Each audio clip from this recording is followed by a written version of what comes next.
Welcome to CLC.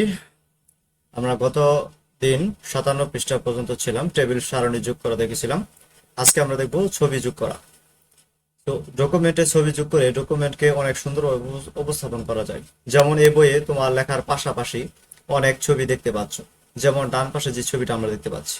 তো এই ছবিটা মূলত এখানে কিভাবে অ্যাড করা হচ্ছে সেটা অ্যাড করার জন্য আমাদের বলছে মাইক্রোসফট ওয়ার্ড 2007 এর রিবনের ইনসার্ট ট্যাবে ক্লিক করতে হবে। সো আমরা মাইক্রোসফট ওয়ার্ডটা ওপেন করব। সো মাইক্রোসফট ওয়ার্ড টাইপ করে ওপেন করে নিচ্ছি। এখন আমরা দেখতে পাচ্ছি আমাদের একটা নতুন ফাইল তৈরি হয়ে গেছে, কিন্তু আমরা চাচ্ছি আমাদের যে পূর্ববর্তী ক্লাসে যে ফাইলটি তৈরি করেছিলাম সেই ফাইলটি ব্যবহার করব। সো আমাদের পূর্ববর্তী ফাইল ওপেন করার জন্য আমরা অফিস বাটনে ক্লিক করবো এবং ওপেনে ক্লিক করব। ওপেনে ক্লিক করলে সেটি আমরা সেভ করেছিলাম সিএলসি ডিরেক্টরিতে।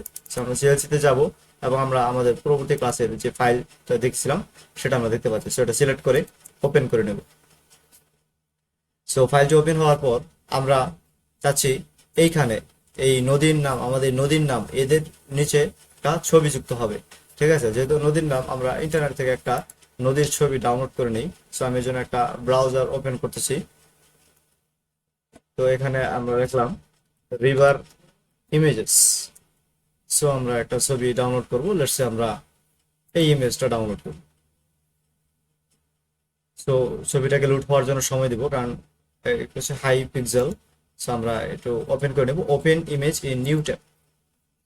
সো একটা ইমেজ ডাউনলোড করে নিচ্ছি। আমরা আমাদের কম্পিউটারে যে কোনো ইমেজ যেগুলো আছে আমরা সেগুলো ব্যবহার করতে পারি। So save image as let's say আমাদের test photo, test photo. So এটা আমরা ডাউনলোড ফোল্ডারে সেভ করেছি। সো আমরা এখন আমাদের ব্রাউজারকে ক্রস করে দিব। তো এখানে আমরা যে এখানে আমি যদি কার্সরটা যে জায়গায় সিলেক্ট করছি, আমি যেখানে ইনসার্ট অপশনে যাব, আমরা এখানে পিকচার দেখতে পাচ্ছি। সেই পিকচারে ক্লিক করলে এইখানে কিন্তু ইমেজটা চলে আসবে। আমাদের ইমেজটা আনতে হবে আমরা এইখানে। সো কার্সরটাকে এইখানে নিয়ে আসবো, ক্লিক করবো। এই যে যেটা ব্লিঙ্ক করেছে এটা হচ্ছে আমাদের কার্সর। সো আমরা পিকচারে ক্লিক করব। পিকচারে ক্লিক করার পর আমরা চলে যাবো আমাদের ডাউনলোড ফোল্ডারে, কারণ আমরা ডাউনলোড করেছিলাম, নাম ছিল test photo. So test photo and insert বাটনে ক্লিক করবো। সো ইমেজটি ইনসার্ট হয়ে গেল। সো আমরা দেখতে পাচ্ছি এইভাবে কিন্তু আমাদের সুন্দর করে ছবি ইমেজ করে দেয়। আমরা ইচ্ছা করলে এটাকে রিসাইজ করতে পারি, মানে ছোট বড় করতে পারি। সো আমরা এভাবে ছোট বড় করে নিতে পারি। ঠিক আছে, তো এইভাবে মূলত মাইক্রোসফট ওয়ার্ডে ছবি যোগ করা হয়। এর পরবর্তী টপিক কি বলছে আমরা দেখি। এর পরবর্তী টপিক বলছে এছাড়া ইলাস্ট্রেশন গ্রুপে ক্লিপ আর্ট, শেপ, আকৃতি, স্মার্ট আর্ট, চার্ট যোগ করার সুবিধা রয়েছে। অর্থাৎ আমরা বিভিন্ন শেপও কিন্তু এই মাইক্রোসফট ওয়ার্ডে আনতে পারি। প্রশ্ন হচ্ছে কিভাবে। সো আমরা চাচ্ছি এইখানে একটা রাউন্ড শেপ হবে বা সার্কিউলার শেপ হবে। সেই কারণে আমরা আবার ইনসার্ট অপশনে যাব। সো আমরা এখানে দেখতে পাচ্ছি শেপস। সো আমরা শেপসে ক্লিক করব। আমরা দেখতে পাচ্ছি আমাদের অহরহ অনেকগুলো শেপস আছে। আমাদের প্রয়োজন অনুসারে আমরা যে শেপসটা প্রয়োজন সেটা ব্যবহার করব। লেটস আমরা চাচ্ছি সার্কিউলার। সো সার্কিউলার ক্লিক করব। সো ক্লিক করে এটাকে জাস্ট মাউস ক্লিক করে টেনে দেব। তো এটা একটা সার্কেল হয়ে গেল। এখন আমরা যদি ইচ্ছা করি এটাকে রিসাইজ করতে পারবো, বড় ছোট যে সেভাবে করতে পারবো। এবং যদি এই ইমেজটাকে আমরা বা শেপটাকে আমরা যদি এক জায়গা থেকে এক জায়গায় মুভ করাতে চাই, মানে আমি চাচ্ছি এই শেপটা আসবে এই ইমেজের উপর, তাহলে আমরা কি করবো, এই শেপের উপরে যাব। উপরে যাওয়ার পরে আমরা দেখতে পাচ্ছি এর কার্সরটির কিছু পরিবর্তন হয়ে গেছে। যেরকম একটা এই যে এখন কিন্তু আই লেখা বাড়ছে কার্সরে। আমরা কার্সরটাকে খেয়াল করি, এখন একটা আই এর মতো আছে। আমরা যদি এখানে এটার উপর নিয়ে যাই, আমরা দেখতে পাচ্ছি অ্যারো চিহ্ন বাড়ছে। তো এরকম যদি হয়ে যায় তখন আমরা এটাকে ক্লিক করব। ক্লিক করে সিলেক্ট করে এটাকে এই ইমেজের উপর নিয়ে আসবো। আমরা দেখতে পাচ্ছি ইমেজের উপরে এটা চলে আসছে। তো এখন প্রশ্ন হচ্ছে ওইখানে যখন ছিল ইমেজটা সার্কেলটা তখন আমরা অনেক কিছু বুঝতে পারি না, বাট এখানে যখন আনলাম একটা জিনিস বুঝলাম, দেখতে পেলাম যে আমরা যেই অংশটুকু সার্কিউলার সেই অংশটুকু কিন্তু সাদা হয়ে গেছে। এর কারণটা কি? এর কারণ হচ্ছে আমাদের এই উপরে অটোমেটিক একটা ফরম্যাট অপশন ওপেন হয়ে গেছে। যদি আমাদের ফরম্যাট ট্যাব ওপেন না হয়, তো আমরা এই সেম একইভাবে এই গ্রুপ যেমন ইনসার্ট, তো এরকম ভাবে সর্বশেষে আমরা ফরম্যাট অপশনটি পেয়ে যাব। সো ফরম্যাট অপশনে ক্লিক করবো। ক্লিক করে আমরা দেখতে পাবো শেপ ফিল এবং শেপ আউটলাইন নামে দুটি অপশন আছে।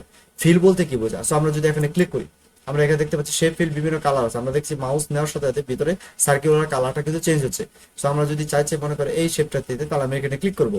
সো এটা হচ্ছে ফিলিং করা। ঠিক আছে, তারপর আমরা চাচ্ছি আউটলাইন মানে হচ্ছে বাইরে যে শেপটা। সো আমি ফিলটাকে এখন রিমুভ করে দেবো। সো আমাদের অপশন আছে নো ফিল। সো আমরা নো ফিল ক্লিক করলাম। এখানে দেখতে পাচ্ছি কোনো ধরনের ফিলিং নাই, আমরা আমাদের ইমেজটা কিন্তু পেয়ে গেছি। এখন যদি আমরা শেপ আউটলাইনে ক্লিক করি, আমরা আউটলাইন মানে হচ্ছে এই বাইরে যে পরিধিটা, বৃত্তাকার সার্কুলার যে পরিধিটা, সেটা আমরা খেয়াল করবো।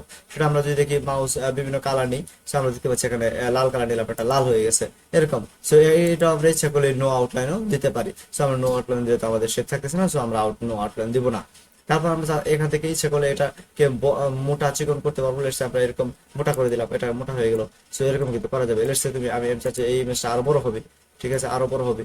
সো আমি ইচ্ছা করলে এটাকে বড় করতে পারবো, বড় করে লেটসে এরকম একটা কিছু করলাম, ঠিক আছে। তো দেখো, তো আমরা এরকম বিভিন্ন কিছু করতে পারবো, ডিজাইন করতে পারবো, অনেক কিছু করতে পারবো। যদিও এটা কোনো ডিজাইন হলো না, এটা জাস্ট তোমাদের দেখানোর জন্য, ঠিক আছে। তো এর পরবর্তী দেখি আমাদের পরবর্তী টপিক কি আছে। পরবর্তী টপিক হচ্ছে ওয়ার্ড আর্ট যোগ করা। সো ওয়ার্ড আর্ট কি? ওয়ার্ড মানে কি? শব্দ। তো এখানে আমরা একাধিক শব্দগুলা বিভিন্ন আর্ট, মানে আমরা দেখতে পাচ্ছি এখানে বাম পাশে যে ফিগারটা, এখানে দেখতে পাচ্ছি বিভিন্ন লেখার বিভিন্ন নকশা রয়েছে। সেইগুলো হচ্ছে আর্ট। আর্ট মানে হচ্ছে নকশা। সো আমরা এই নকশাগুলো ব্যবহার করবো। প্রশ্ন হচ্ছে কিভাবে অ্যাড করবো। সো আমরা আবারও সেম প্রসেস, আমরা লেটসে আমরা একটা জায়গা সিলেক্ট করি। লেটসে আমরা এই জায়গাটা সিলেক্ট করলাম। তো সিলেক্ট করে আমরা ইনসার্ট অপশনে যাব। ইনসার্ট অপশনে আমরা যে আমাদের কি প্রয়োজন, ওয়ার্ড আর্ট। সো আমরা ইনসার্ট অপশনে সব ডান পাশের দিকে দেখতে পাবো যে এখানে লেখা আছে ওয়ার্ড আর্ট। সো ওয়ার্ড আর্টে ক্লিক করবো। ওয়ার্ড আর্ট ক্লিক করে আমরা বিভিন্ন ডিজাইন দিতে পারছি। সো আমাদের লেখার কিন্তু কোনো পরিবর্তন আসছে না, কারণ কি আমাদের কোনো লেখাই নাই, লেখা পরিবর্তন আসবে কোথা থেকে। সো এই কারণে আমরা এখান থেকে যে কোনো একটা স্টাইল সিলেক্ট করে বলে আমরা এই স্টাইলটা চাচ্ছি, সো এই স্টাইল সিলেক্ট করবো। সিলেক্ট করে আমরা উপরে দেখতে পাচ্ছি এটা ফন্ট যেমন আমাদের যেমন হোমে অপশনে সিনোনিয়াম যে বাংলা লেখার জন্য ফন্ট ছিল, সো এখানে এরিয়াল ব্ল্যাকটা হচ্ছে আমাদের ফন্ট। সেরকম বিভিন্ন ফন্ট আমরা সিলেক্ট করব। সো আমাদের বলছে ইউর টেক্সট হিয়ার, একটা বাই ডিফল্ট টেক্সট আছে। সো আমরা চাচ্ছি আমরা নিজেদের টেক্সট ব্যবহার করবো। সো আমরা চাচ্ছি লেখা হ্যালো বাংলাদেশ। সো আমরা হ্যালো বাংলাদেশ লিখলাম। এরপর আমরা ওকে বাটনে ক্লিক করে দিলাম। আমরা দেখতে পাচ্ছি আমাদের যে স্টাইলটা আমরা সিলেক্ট করছিলাম, আমাদের লেখাটা ওইরকম স্টাইলে হয়ে গেছে। এভাবে লিখে কিন্তু আমরা আমাদের লেখাকে অনেক বিভিন্ন ধরনের করতে পারবো, ঠিক আছে। সো এই হচ্ছে মূলত এই ওয়ার্ড আর্টের ব্যাপারটা। তো আজকের জন্য এই পর্যন্ত। আগামী দিন আমরা কিভাবে মাইক্রোসফট ওয়ার্ডে মার্জিন ঠিক করতে হয় সেই ব্যাপারে আমরা জানবো। এটা খুবই গুরুত্বপূর্ণ একটা টপিক। আগামী দিন আমরা এই বিষয়ে আলোচনা করব।